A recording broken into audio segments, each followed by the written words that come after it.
PPT is visible? Visible, ma'am. Okay, thank you.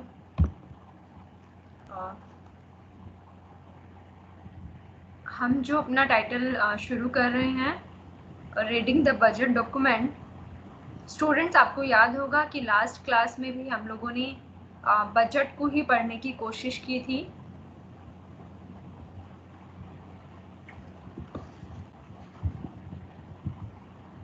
Budget दस्तावेज कैसे तैयार किया जाता है और कैसे ये किसी भी ऑर्गेनाइजेशन में, किसी भी सरकार के लिए, किसी भी संगठन के लिए कैसे इम्पोर्टेंट होता है, इसकी क्या भूमिका होती है, वो हमने लास्ट क्लास में अपनी समझने की कोशिश की।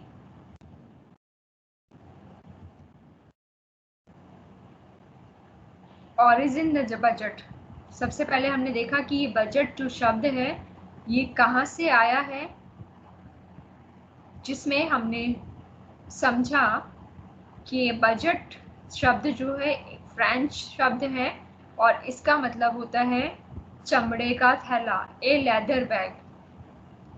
जिसमें ये जो शब्द है, ये जो बजट शब्द है, इसका जो प्रयोग है सबसे पहले ब्रिटिश चांसलर ने किया था, जब वो संसद में जाते थे और अपने कुछ पेपर्स को लेकर एक थैला था उनके पास जिसमें रखकर ब्रिटिश चांसलर पार्लियामेंट में एंट्री करते थे। उस समय पे ये शब्द जो बजट है उस संदर्भ में निकल कर आया। Present sense of the term was used for the first time in 1873.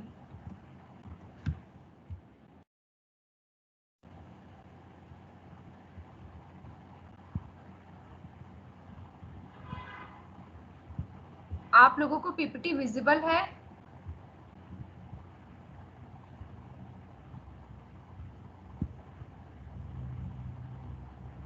Okay.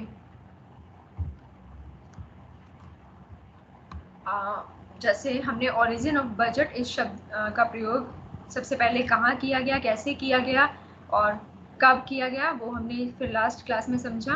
Definition of budget की जो यह शब्द है बजट, वो कैसे एक व्यक्ति के लिए, पर्सन यानी एक व्यक्ति के लिए, एक फैमिली के लिए, एक परिवार के लिए, समूह के लिए, सरकार के लिए और जो मल्टीनेशनल ऑर्गेनाइजेशन है यानी जो बहुराष्ट्रीय कंपनीज हैं उनके लिए भी ये बजट तैयार करना, बजट को की भूमिका जो है वो इम्पोर्टेंट हो जाती है। जिसमें कि हमने दो डेफिनेशंस को भी बजट को परिभाषित करते हुए, जिसमें विलोबी कहते हैं कि बजट सरकार के आय और व्यय का अनुमान मात्र नहीं है, बल्कि यह प्रतिवेदन एक अनुमान, एक रिपोर्ट है, एक अनुमान है और इसे होना चाहिए। यह एक ऐसा लेखापत्र है जिसके माध्यम से कार्यपालिका व्यवस्थापिका के सामने आती है, व्यवस्थापिका के सम्मुख आती है। और यह जो बजट है वो अतीत का यानी पास्ट का, प्रेजेंट का और फ्यूचर का, अतीत का, वर्तमान का और भविष्य की वित्तीय स्थितियां यानी कि जो फाइनेंशियल कंडीशंस होती हैं उनकी एक रिपोर्ट प्रस्तुत करता है। ऐसे ही जो डेफिनेशन है वो विलोबी के द्वारा बजट को परिभाषित करते हुए दी गई है। इसके साथ जो सेकंड इम्पॉर्टेंट थिंकर हैं जिनकी डेफिनेशन बजट में दी गई थी बजट के लिए, वो है रेमोस्ट्रॉम। रेमोस्ट्रॉम के द्वारा बजट को परिभाषित करते हैं रेमोस्ट्रॉम और कहते हैं कि यह एक ऐसा परिपत्र है जिसमें सार्वजनिक राजस्व और व्यय की प्रारंभिक योजनाएं प्रस्तुत की जाती हैं। यह एक ऐसा रिपोर्ट है, एक ऐसा प्रतिवेदन है जिसमें पब्लिक जो टैक्सेस होते हैं, जो एक्सपेंडिचर्स होते हैं, उनकी प्रारंभ में ही, उनकी प्रारंभिक प्लानिंग ही प्रस्तुत की जाती है।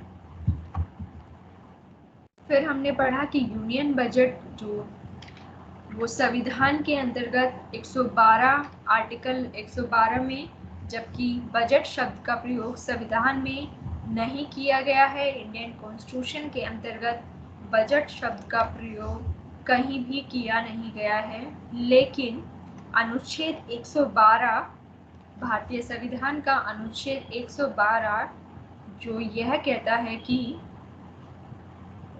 राष्ट्रपति प्रत्येक वित्तीय वर्ष के संबंध में संसद के दोनों सदनों के समक्ष में एक एनुअल फाइनेंशियल स्टेटमेंट रखेंगे। यानी कि बजट शब्द का प्रयोग नहीं किया गया है, जबकि ऐसा लिखा हुआ है कि राष्ट्रपति संसद के दोनों सदनों के सामने एक एनुअल फाइनेंशियल स्टेटमेंट यानी कि पूरे वर्ष का वित्तीय ब्यौरा संसद के सामने रखेंगे। इसमें वित्तीय वर्ष के दौरान भारत सरकार की अनुमानित प्राप्तियों, जो लाभ हुए हैं, जो बेनिफिट्स हुए हैं इंडियन गवर्नमेंट को, और इसके साथ ही लाभ के साथ साथ खर्चों का भी विवरण प्रस्तुत करेंगे। खर्चों को भी उन्हें दिखाना होगा, जो फाइनेंशियल ईयर 1 अप्रैल से शुरू होकर और 31 मार्च तक होता है। इस बीच के जो भारत सरकार की जो अनुमानित प्राप्तियां हैं और जो खर्चे हैं उनका विवरण देना होता है।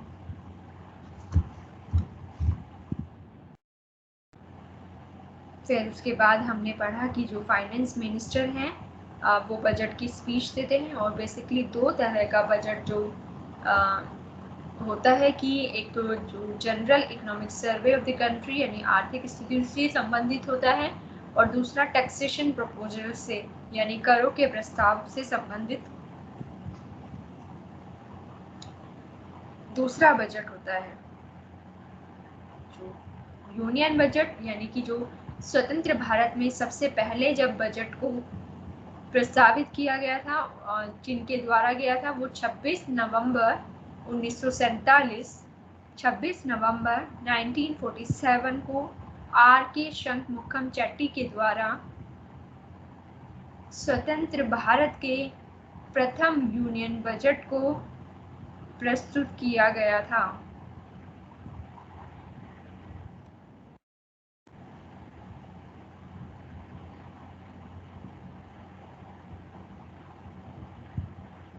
उसके बाद हमने लास्ट क्लास में ही बजट की कुछ विशेषताओं को अध्ययन करने का प्रयास किया, जिसमें कि बजट क्या, शुड बी फ्लेक्सिबल, बजट में नियमितता होनी चाहिए, बजट में लोकशीलता होनी चाहिए, केवल बजट अनुमानित होता है और उसके अनुमानों में जो फ्लेक्सिबिलिटी है वो होनी चाहिए, यानी कि उसमें संशोधन की भी आवश्यकता होती है, और जो अनुमानों से संशोधन जो होते हैं उसमें अमेंडमेंट जो होते हैं उनकी संभावनाएं भी बराबर बनी रहती हैं। इस तरह से हम देखते हैं कि एक एक रुपये का हिसाब रखना वो संभव नहीं हो पाता है, केवल हम अनुमान तक ही स्थिर रह जाते हैं। इसलिए बजट को एक आगामी वर्ष का हम अनुमानित विवरण प्रस्तुत करते हैं। पिछले वर्ष के ब्यौरों को देखते हुए आगामी वर्ष का जो बजट है वो तैयार किया जाता है। should be synthesis of the past, present and future। Budget की जो दूसरी विशेषता है वो है कि उसमें अतीत का, वर्तमान का और भविष्य की जो गतिविधियां हैं उनको देखकर बजट तैयार किया जाता है। इनमें आपस में कहीं ना कहीं वो सम्मिश्रण होना चाहिए, पास्ट से प्रेजेंट की तरफ जाते हैं और प्रेजेंट से हम लोग भविष्य की गतिविधियों को, अपने भविष्य की सुधारने पर बल देते हैं। should be product of joint venture and cooperation of executive department head at the level of management। कहीं ना कहीं हम देखते हैं कि जो बजट है वो एग्जीक्यूटिव डिपार्टमेंट के सहयोग से, एक जॉइंट मिशन से इसको तैयार किया जाता है। उसके साथ हमने लास्ट क्लास में विशेषताओं के साथ साथ हम लोगों ने इसके महत्व को भी समझा कि बजट का क्या महत्व है, बजट कैसे इम्पोर्टेंट भूमिका निभाता है। A process of trekking your expenses, जो व्यय हैं, हमारे एक्सपेंडिचर जो हैं, जो खर्चे हैं, उनको ट्रैक करने का एक प्रक्रिया है, एक माध्यम है budget. A safety valve to prevent over expenditure.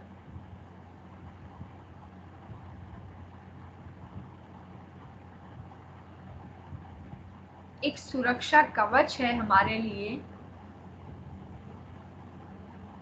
कि जब हमारे खर्चे ज़्यादा हो जाते हैं हमारे लाभ से, तो उन्हें रोकने के लिए एक सेफ्टी वेल्व की तरह काम करता है बजट। एक सुरक्षा कवच है हमारे लिए बजट। थर्डली, हम इसकी बजट की जो इम्पोर्टेंस है उसको देख सकते हैं कि फाइनेंशियल कंट्रोल टू इनपुट्स।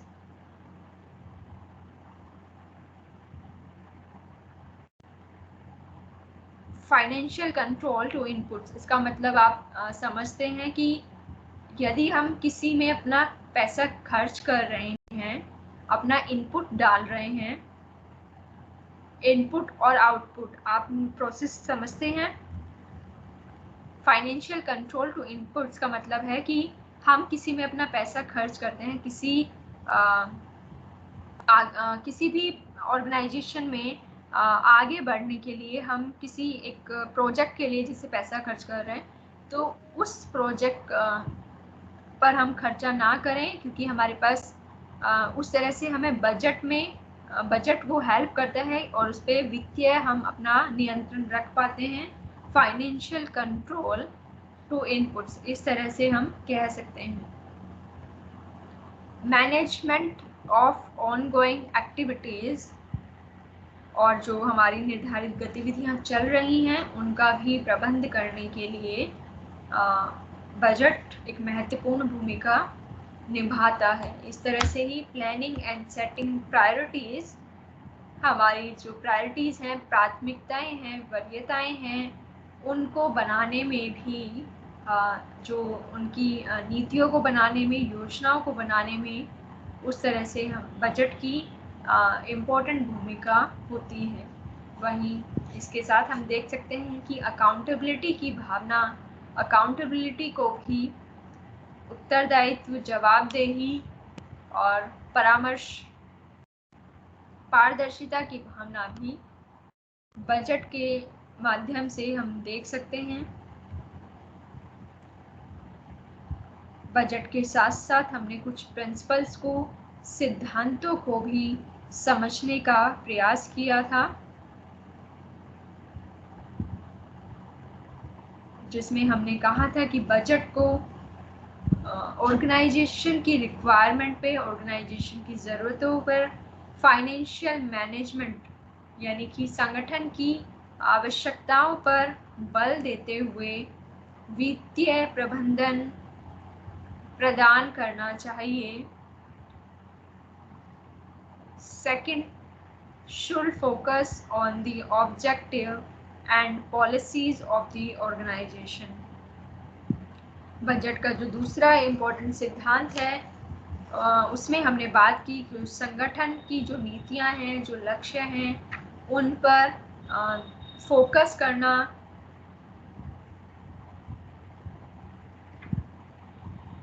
उन पर बल देना, उन पर ध्यान केंद्रित करना बजट का एक सिद्धांत है। should ensure the most effective use of financial and non-financial resources. जो वित्तीय साधन हैं और जो गैर वित्तीय साधन हैं उनका भी इफेक्टिव यूज सुनिश्चित करना। बजट का। इसके साथ ही हमने ये लास्ट क्लास में हम लोग डिस्कस कर चुके हैं, programme activities should be plan in advance.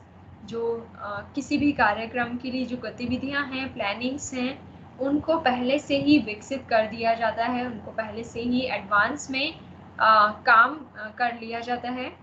Require consistent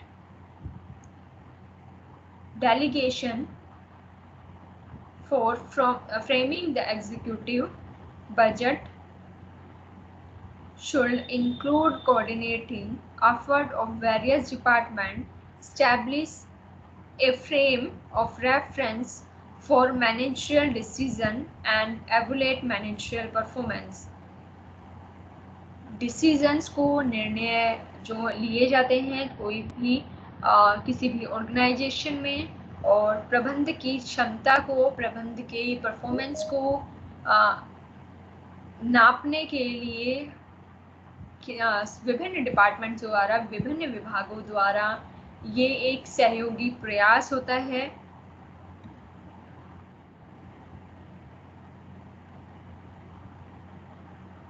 check and balance require an adequate check and balance against adoption too high and too low estimate। Budget जो संतुलित होना चाहिए कि जो अनुमानित व्यय हैं, जो हमारे एक्सपेंडिचर हैं, वो हमारे अनुमानित आय से अधिक नहीं होने चाहिए, जिसके संदर्भ में हमने सरप्लस बजट यानी अतिरिक्त बजट का नाम दिया था, और घाटे का बजट, या जिसमें कि जब हमारे आय से अधिक, जब हमारी इनकम से अधिक हमारे खर्चे हो जाते हैं, हमारे एक्सपेंडिचर हो जाते हैं, तो उसको हमने नाम दिया था घाटे का बजट। और जब हमारे अनुमानित व्यय अनुमानित आय से, जिसमें व्यय से अधिक आय हो जाती है, तो उसको नाम दिया था हमने अतिरिक्त बजट। संतुलित बजट होना आवश्यक है, और ये इसका इम्पोर्टेंट एक प्रिंसिपल है, सिद्धांत है। Must be appropriate, must be appropriate to nature of business, service and to the type of budget। Budget के प्रकार में हम सब देख सकते हैं कि बिजनेस में, सर्विस में इनकी जो प्रकृति है वो उचित होती है। Decision and supervisor of administrator और फाइनेंशियल ऑफिसर, इससे संबंधित जो डिसीजंस हैं वो प्रशासक के द्वारा और फाइनेंशियल मिनिस्टर जो होता है उसके द्वारा लिए जाते हैं। किसी भी ऑर्गेनाइजेशन में ये जो बजट है वो तैयार किया जाता है, और इसको उसी तरह से उनके द्वारा ही फिर इंटरप्रेटेड किया जा सकता है।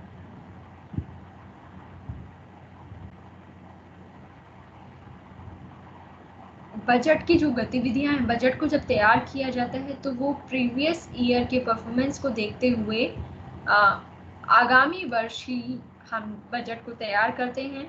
और provision should be made for flexibility, जिसमें कि लोचशीलता अधिक से अधिक हो, ऐसे प्रावधान को करने का प्रयास करते हैं। यहाँ तक हम लास्ट क्लास में अपना पढ़ चुके हैं, अध्ययन करने का हमने प्रयास किया था, लेकिन एक कनेक्टिविटी को दिखाने के लिए मैंने आज थोड़ा सा रिपीट किया है कि कैसे हम फिर आगे की तरफ जो डिफरेंट फॉर्म ऑफ बजटिंग है, बजट के विभिन्न रूप हैं।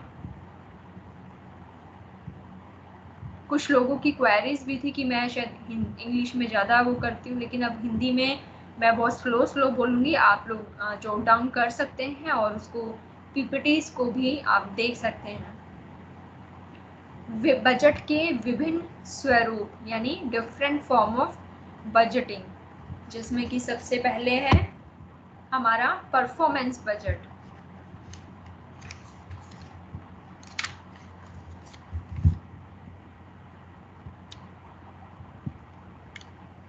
परफॉर्मेंस बजट को हिंदी में हम लोग कहते हैं निष्पादन बजट।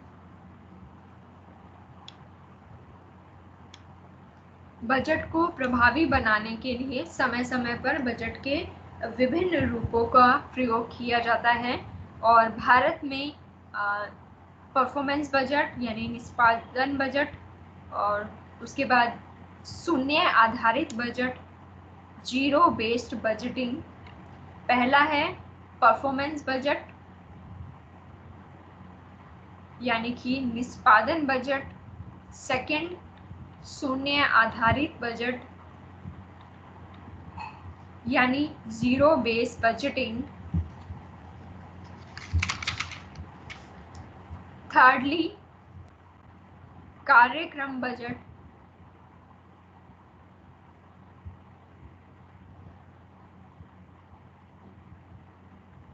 यानी कि प्रोग्राम बजटिंग,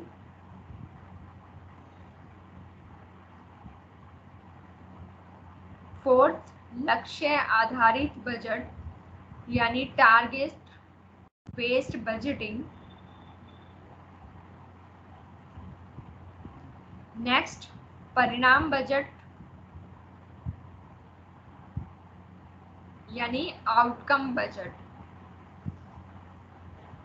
और लास्ट जेंडर बजटिंग यानी जेंडर आधारित बजट।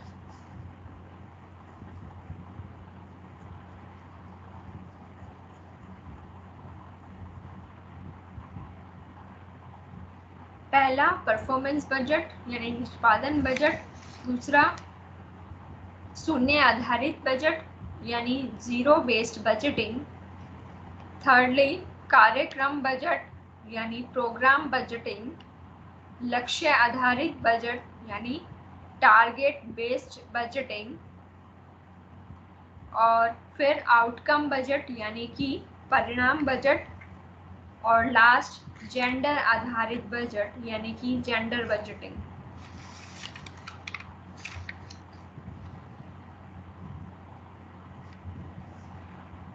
तो जो निष्पादन बजट है, जो हमारा परफॉर्मेंस बजट है, उसको भारत में प्रयोग में लाया जाता है। निष्पादन बजट भारत में परंपरागत बजट प्रणाली को अपनाया गया है, जिससे कि संसद के द्वारा बजट पर आवश्यक नियंत्रण रखा जाता है।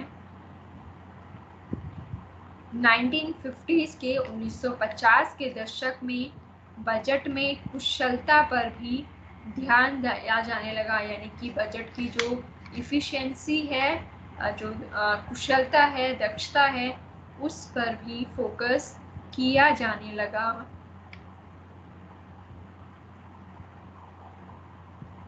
इसी पीरियड में 1950 के कार्यकाल में ही निष्पादन बजट यानी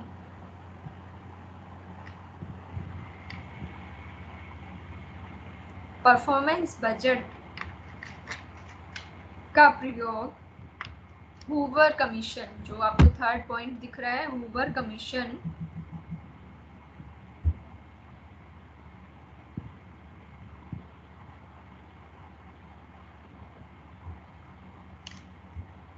हूवर कमीशन द्वारा अमेरिका में किया गया था।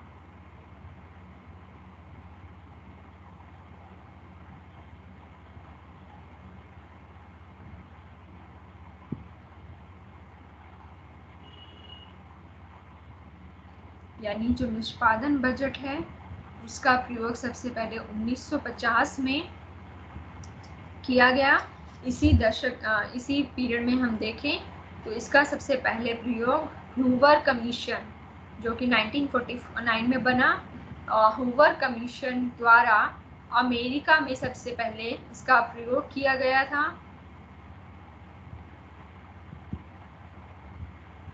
इस आयोग के द्वारा अमेरिका में निष्पादन बजट को अपनाने का सुझाव दिया गया, यानी कि एक सजेशन के तौर पर अमेरिका में परफॉर्मेंस बजट यानी निष्पादन बजट को अपनाने का एक सजेशन दिया गया।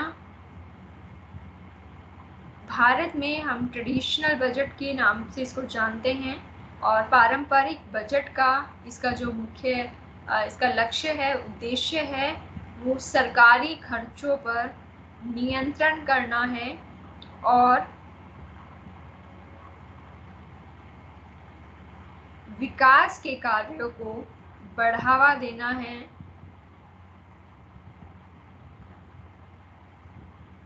जिससे पारंपरिक बजट की जो यह पद्धति है, यह प्रणाली है, वो स्वतंत्र भारत में, इंडिपेंडेंट भारत में उनकी समस्याओं को वो समझाने में, उनकी समस्याओं का समाधान करने में और विकास के लक्ष्य को, डेवलपमेंट को और अधिक से अधिक प्राप्त करने में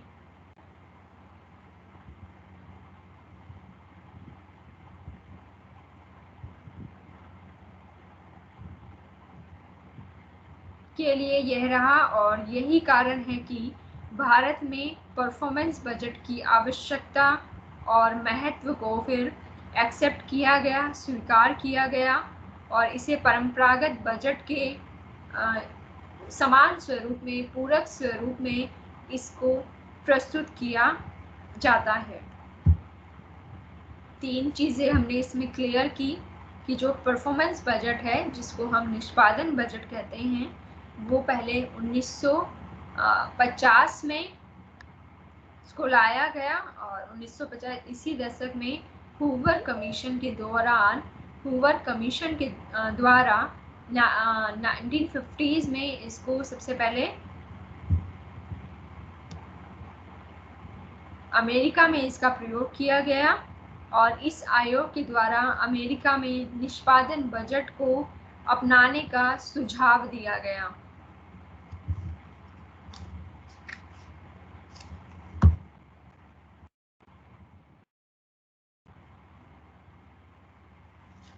निष्पादन बजट कार्य के परिणामों को आधार बनाकर निर्मित किया जाने वाला बजट है। निष्पादन बजट, जैसे कि हमने देखा कि कार्य के परिणामों को, यानी कि जो लास्ट ईयर की जो हमारी कंडीशंस थी, उनका जो परिणाम निकला, उनको आधार बनाकर हम आगामी आने वाले भविष्य के लिए फिर अपनी जो गतिविधियां हैं, एक प्लानिंग है, उसी स्वरूप में फिर करते हैं। तो इसीलिए कहा जाता है कि निष्पादन बजट यानी परफॉर्मेंस बजटिंग कार्य के परिणामों को आधार बनाकर निर्मित किया जाने वाला बजट है।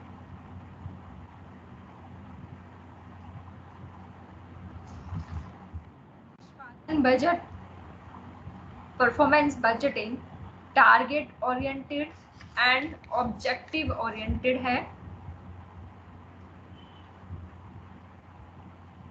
यानी कि जो परफॉर्मेंस बजटिंग है, निष्पादन बजट है, वो लक्ष्य उन्मुखी और उद्देश्य परक, लक्ष्य उन्मुखी यानी target oriented and objective oriented यानी कि उद्देश्य परक प्रणाली पर आधारित होता है, जिसमें केवल संगठनात्मक आय व्यय का हिसाब ही नहीं बल्कि कार्य के परिणामों को मूल्यांकन का आधार बनाया जाता है।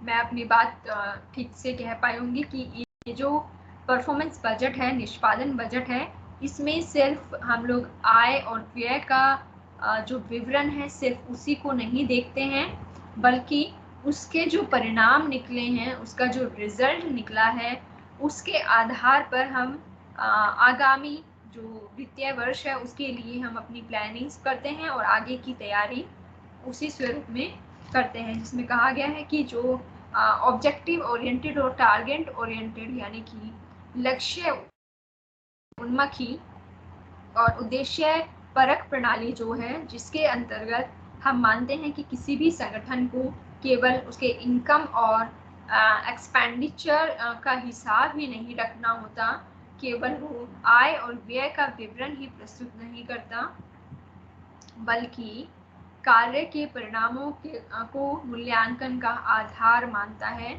जो रिजल्ट, उन कार्यों का जो रिजल्ट निकलेगा उसके आधार पर आगामी प्लानिंग जो है वो की जाती है, आगे की नियोजन प्रक्रिया फिर शुरू की जाती है।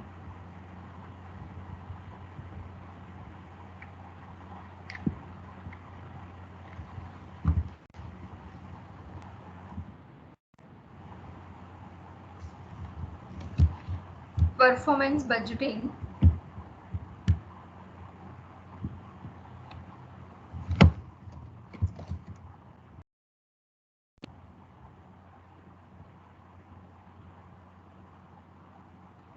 जिसके उद्देश्य निष्पादन बजट का जो एम्स है उसको हम देख सकते हैं कि टू इम्प्रूव द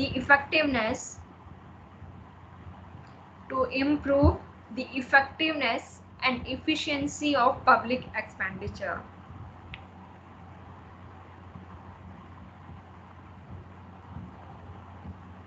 व्यय जो खर्चे हैं उनकी प्रभावशीलता, प्रभावकारिता, उनमें इफिशिएंसी लाना, उनमें सुधार करना, वो निष्पादन बजट का एक मुख्य उद्देश्य है।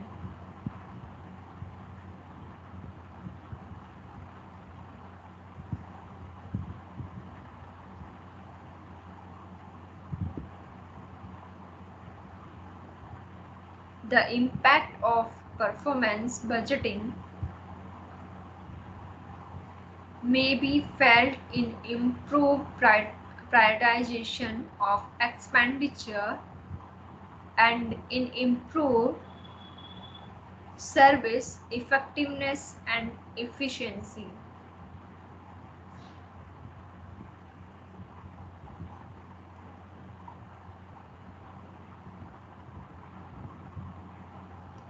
निष्पादन बजट का जो प्रभाव है, परफॉर्मेंस बजटिंग का जो इम्पैक्ट है,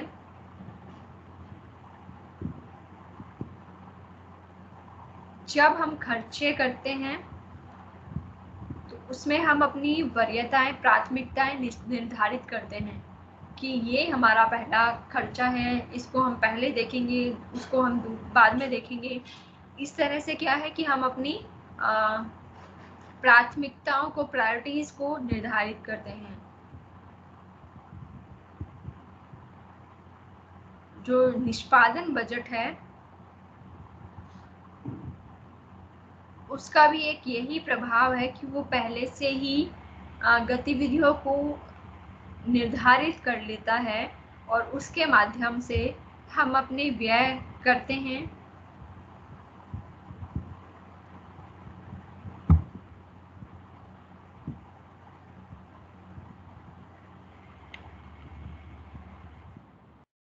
उसके बाद निष्पादन बजट यानी performance budgeting, performance based budgeting attempt to solve decision making problems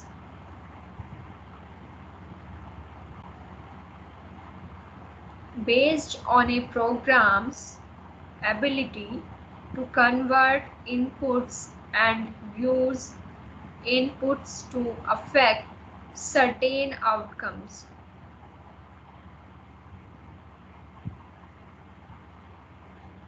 निष्पादन बजट जो है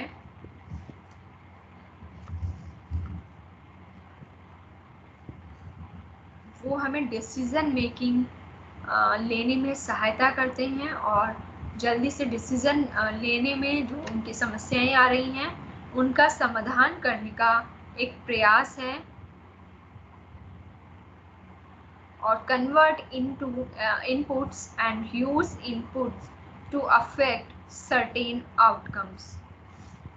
जैसे कि हमने बताया कि जो इनपुट्स और आउटपुट की जो प्रक्रिया है कि यदि हम किसी संगठन में काम कर रहे हैं और उस संगठन में किसी भी प्रोजेक्ट को, किसी भी गतिविधि में हम अपना व्यय करना चाहते हैं, अपना पैसा उस प्रोजेक्ट में डालना चाहते हैं,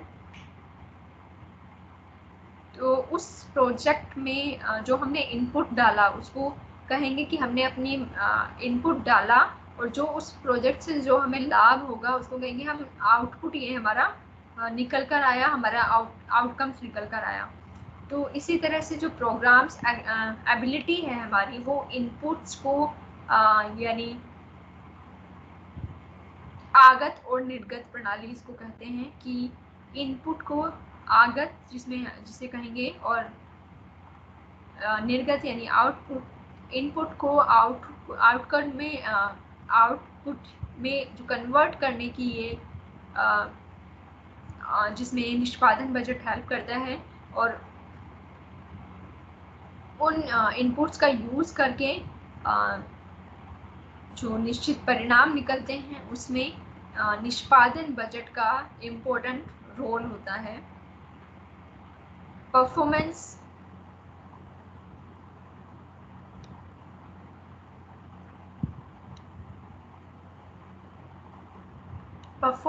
may be judged by a certain program ability to meet certain objective that contribute to a more abstract goal as calculated by that program ability to use resources efficiently by linking input to output and effectively by linking input to outcome। यानी कि जो performance निष्पादन की जब हम बात करते हैं, किसी भी परफॉर्मेंस की जब हम बात करते हैं, तो उन जो निश्चित उद्देश्य होते हैं हमारे, उनकी उस उद्देश्य में हमारी जो कार्य करने की क्षमता है, जो निश्चित गतिविधियां हैं, उसमें उनसे हम अपनी परफॉर्मेंस को या किसी की भी परफॉर्मेंस को जज करते हैं।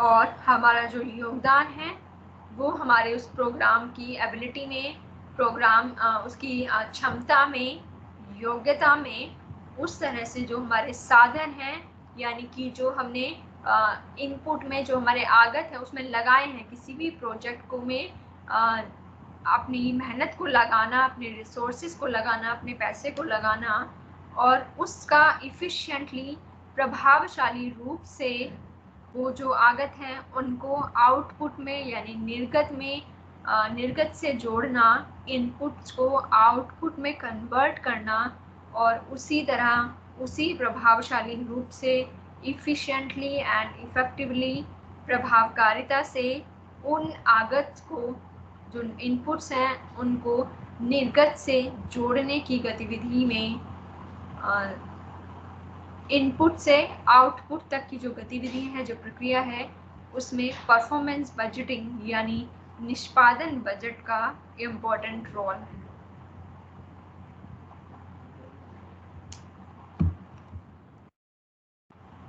परफॉर्मेंस बजटिंग को हम देख सकते हैं कि a decision making and allocation of scarce resources problem is solved by determining which project maximize efficiency and efficacy।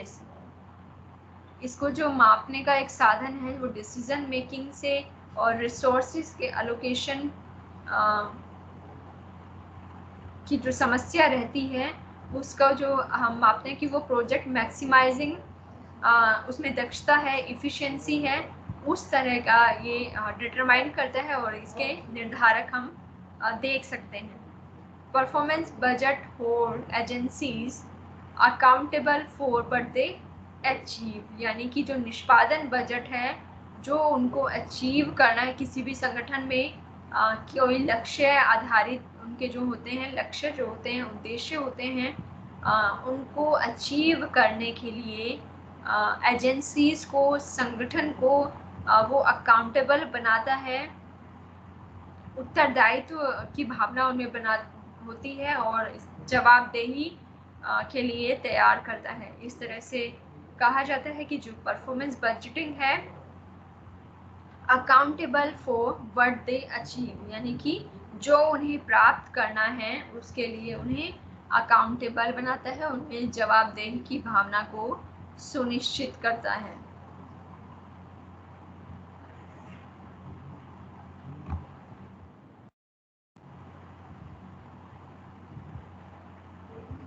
Managing for result, इसको हम शॉर्ट में कहेंगे MFR, यानी परिणामों का प्रबंध करना। परिणामों के आधार पर आगे की जो योजना है उसको निर्धारित करना एक निष्पादन बजट के संदर्भ में कहा जा सकता है।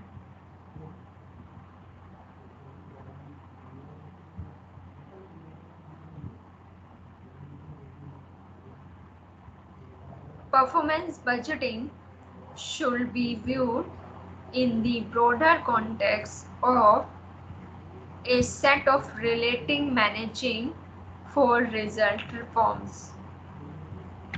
इसका अर्थ हुआ कि जो निष्पादन बजटिंग है, जो निष्पादन बजट है, उसको इस संदर्भ में हम देख सकते हैं मैनेजिंग फॉर रिजल्ट, यानी परिणामों का प्रबंध करना, उसमें सुधार करना।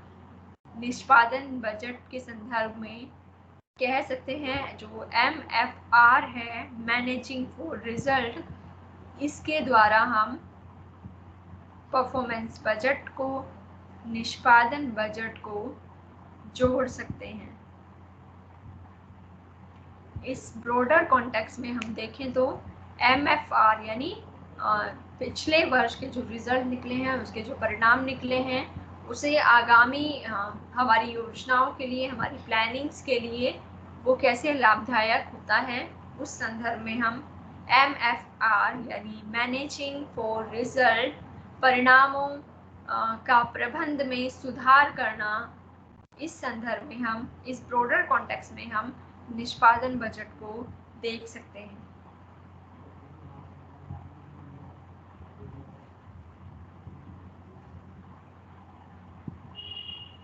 Secondly,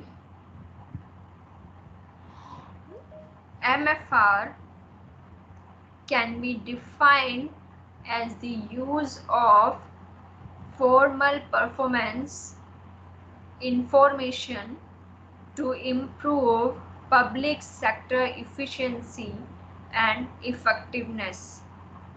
Managing for result can be defined as the use of formal performance information, यानी कि जो हमारा है परिणामों का प्रबंध, उसको हम पब्लिक सेक्टर में, लोक क्षेत्र में,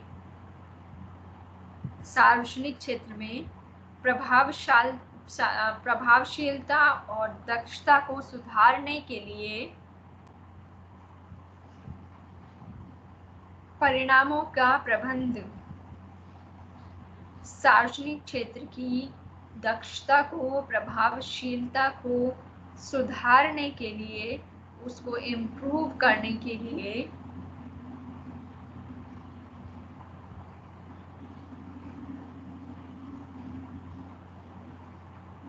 परफॉर्मेंस इंफॉर्मेशन का प्रयोग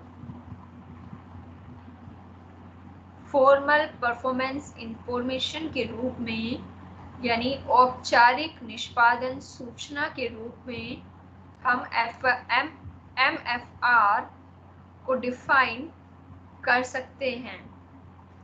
MFR managing for result, MFR को सार्वजनिक क्षेत्र में इफिशिएंसी और इफेक्टिवनेस, यानी कि सार्वजनिक क्षेत्र में दक्षता व प्रभावशीलता को सुधारने के लिए औपचारिक निष्पादन सूचना के प्रयोग के रूप में परिभाषित कर सकते हैं। जैसे कि हमने कहा कि MFR यानी प्रबंध का जो रिजल्ट है, रिजल्ट का जो प्रबंध है, परिणाम का जो प्रबंध है, उसमें सुधार करने के लिए यानी MFR से रिफॉर्म्स की तरफ। और इधर पब्लिक यही चीज़ कह रहा है कि पब्लिक सेक्टर की जो इफिशिएंसी है, जो इफेक्टिवनेस है, उसको इम्प्रूव करने के लिए हम फॉर्मल परफॉर्मेंस इंफॉर्मेशन के रूप में MFR को डिफाइन कर सकते हैं। इसके आगे है its fundamental starting point is clarity about the outcomes which government is attempting to achieve and about the relationship of output activities and resources used to those desired outcomes.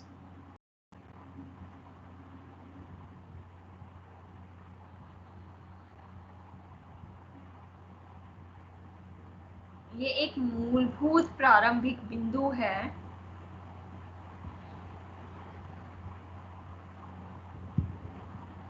परिणामों के बारे में, आउटपुट के बारे में, जिसमें यह स्पष्टता है कि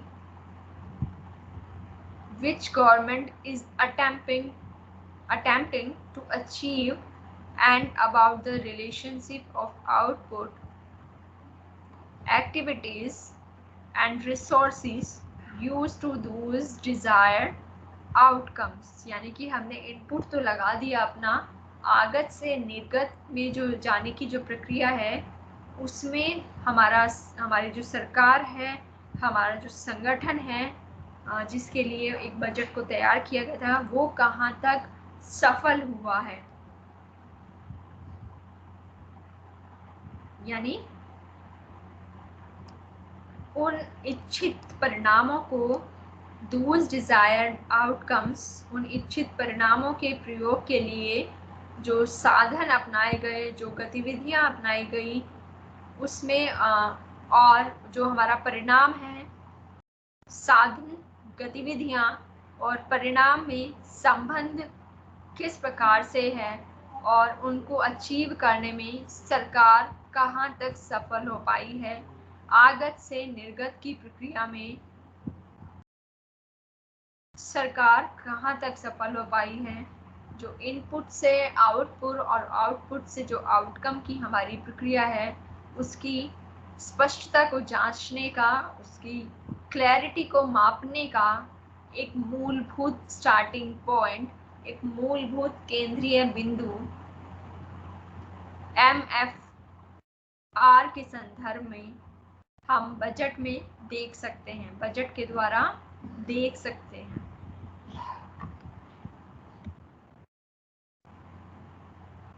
Performance based budgeting, the basis of performance based budgeting यानी निष्पादन बजट का जो आधार है वो क्या है, उसके उद्देश्य में, उसके ऑब्जेक्टिव में हमने पढ़ा कि ये लक्ष्य ओरिएंटेड होते हैं, गोल ओरिएंटेड होते हैं, उद्देश्य परक होते हैं और अपने उद्देश्यों को पूरा करने के ये इनका प्रयास बजट के माध्यम से इस तरह से होता है। ऑब्जेक्टिव्स में अगर हम बात करें, इनके उद्देश्यों की, इनके लक्ष्यों की हम बात करें तो organisation should develop strategic plans of what they intend to accomplish. These plans should contain objectives based on outcomes that the public values.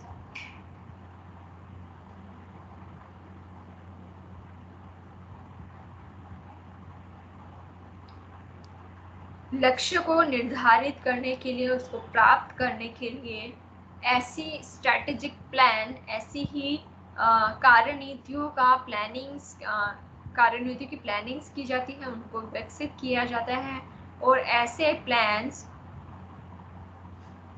should contain objective based on outcomes that are public values.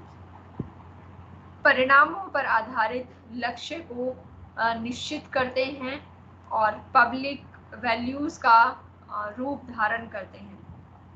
इसमें हम एक linkage देखें, इसमें हम एक जुड़ाव देखें तो ऑब्जेक्टिव्स एंड परफॉर्मेंस यानी उद्देश्य, किसी भी संगठन के उद्देश्य और उसका निष्पादन, जो कार्य प्रणाली है, जो कार्य योजना है, measure are integral part of budgetary process.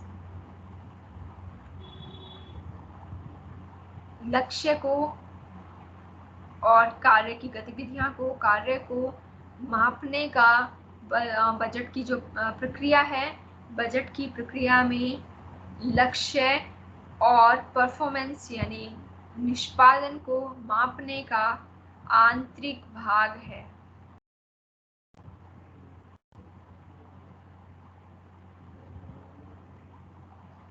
appropriation are linked to organization result, और अगर हमारी कार्यनीतियाँ, हमारी गतिविधियाँ ठीक तरह से रहती हैं, अच्छी रहती हैं, उचित रहती हैं, तो वो हमेशा ऑर्गेनाइजेशन के रिजल्ट को, संगठन के परिणाम से जुड़ी हुई होती हैं. How well they are meeting their objectives as indicated by performance measure. इस तरह से जो हमारे उद्देश्य होते हैं, जो हमारे लक्ष्य होते हैं, उसके बाद वो निष्पादन आकलन हमारे परफॉर्मेंस मेजर से, हमारे जो रिजल्ट हैं उनसे आवश्यक रूप से जुड़ेंगे, उनसे कहीं ना कहीं उनको जुड़ा हुआ देखा जाएगा.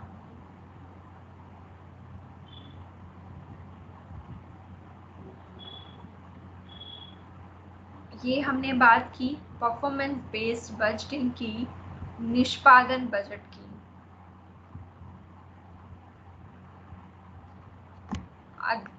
जो हमारा अगला पार्ट आता है zero based budgeting.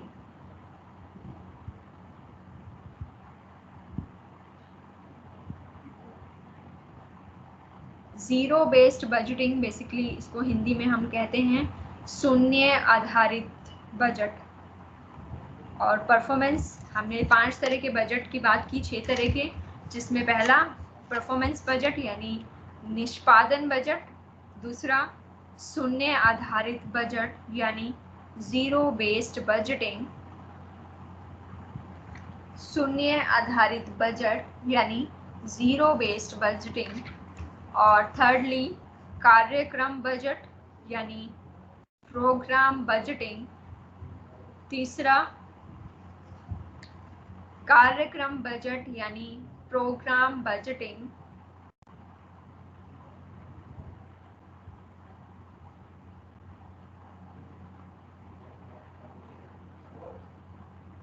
Fourthly target based budgeting, target based budgeting यानी लक्ष्य आधारित बजट, यानी लक्ष्य आधारित बजट.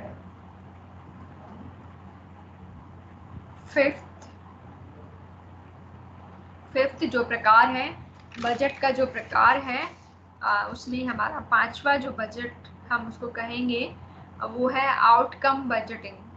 आउटकम बजटिंग यानी हिंदी में जिसको हम कहेंगे परिणाम बजट. आउटकम बजटिंग यानी कि परिणाम budget.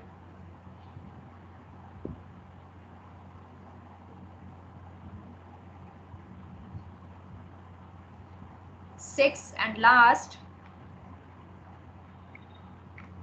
gender budgeting.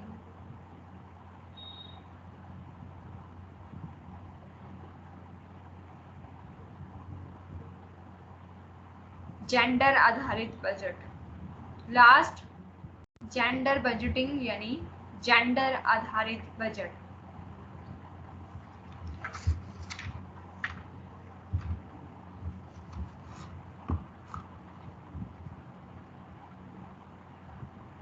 Zero-based budgeting has been defined as a planning and budgeting process required by each manager to establish objective for his function,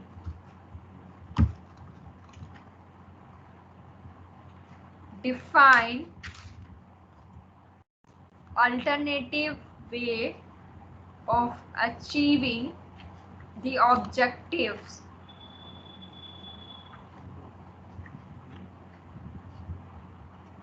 thirdly, selecting the best alternative so as to achieve these objectives.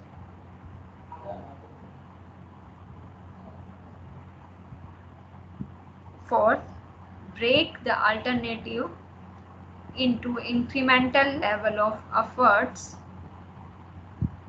Fifth, cost and benefit of each incremental level.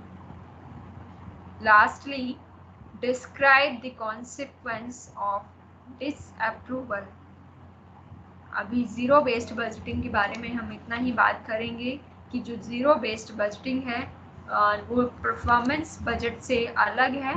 Performance budget जो है वो कहती है कि हम पिछले वर्ष का प्रीवियस ईयर्स का जो परिणाम है उसको देखकर, उस आउटकम को देखकर अपने आगे की जो प्लानिंग है, आगे की जो योजनाएं हैं उसमें सुधार करें। लेकिन जो हमारा शून्य आधारित बजट है, जो ज़ीरो बेस्ड बजटिंग है, वो इस परंपरागत प्रणाली से जैसे कि भारत में निष्पादन बजट को, परफॉर्मेंस बजटिंग को परंपरागत प्रणाली यानी ट्रेडिशनल वे के रूप में हम देखते हैं, इससे अलग बात करता है हमारा शून्य आधारित बजट। शून्य आधारित बजट के अनुसार वो निष्पादन बजट की तरह काम नहीं करता है। शून्य आधारित मतलब स्टार्टिंग से सब कुछ शुरू करने की बात करता है। zero based budgeting start from a zero based, and every function within an organization is analyzed for its need and cost। यानी कि परफॉर्मेंस बजट की तरह नहीं काम करता है। प्रीवियस ईयर के परिणामों को देखकर, पिछले वर्ष के परिणामों को देखकर ज़ीरो बेस्ड बजट काम नहीं करता है। शून्य आधारित बजट अपना जो बजट है वो बिल्कुल स्टार्टिंग पॉइंट से, शून्य से शुरू करता है।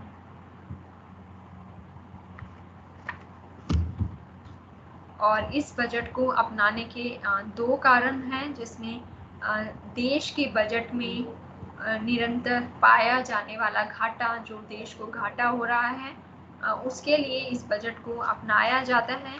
और दूसरा, निष्पादन बजट प्रणाली का सफल क्रियान्वयन न हो पाना, यानी जो परफॉर्मेंस बेस्ड बजट है उसके कहीं ना कहीं उसमें उसकी असफलता के कारण ही इस बजट को अपनाया जाता है, इस ज़ीरो बेस्ड बजट को अपनाया जाता है। ज़ीरो बेस्ड बजट में जो शून्य आधारित बजट है, आज हम इतनी ही बात करेंगे। और आज जो हमने बात की वो डिफरेंट फॉर्म ऑफ बजटिंग की कि बजट जो है हमारे 6 प्रकार के होते हैं, जिसमें पहले हमने परफॉर्मेंस बजट यानी निष्पादन बजट, सेकेंडली शून्य आधारित बजट यानी ज़ीरो बेस्ड बजट, और थर्डली कार्यक्रम बजट यानी प्रोग्राम बजट, और लक्ष्य आधारित बजट, टारगेट ओरिएंटेड बजट यानी परिणाम बजट, जिसमें आउटकम बजट, और जेंडर बजट यानी जेंडर बजटिंग की हमने बात की। डिफरेंट फॉर्म ऑफ बजटिंग के अंतर्गत हमने सबसे पहले निष्पादन बजट यानी परफॉर्मेंस बजट की बात की, जो 1950s में सबसे पहले इसका प्रयोग किया गया। और इसका प्रयोग अमेरिका में ह्यूवर कमीशन के द्वारा इसका अमेरिका में सबसे पहले प्रयोग किया गया। जो हमने बात की, ये टारगेट ओरिएंटेड है यानी लक्ष्य उन्मुखी है, और उद्देश्य परक गतिविधियों के द्वारा अपना काम संचालित करता है। परफॉर्मेंस बजटिंग के उद्देश्य है, परफॉर्मेंस बजटिंग कैसे काम करता है, इनपुट से आउटपुट और आउटपुट से आउटकम की प्रक्रिया को हमने जानने की कोशिश की। और अकाउंटेबिलिटी कैसी समस्याओं का समाधान करने के लिए हमें पहले से ही तैयार करता है। इस तरह से परफॉर्मेंस बजटिंग की MFR मैनेजिंग फॉर रिजल्ट यानी परिणाम के लिए प्रबंध और उसमें सुधार की फिर हमने बात की। ज़ीरो बेस्ड बजटिंग के बारे में फिर थोड़ा सा हमने जाना, और इसके बारे में डिटेल से हम अगली क्लास में बात करेंगे, उसको समझने की कोशिश करेंगे।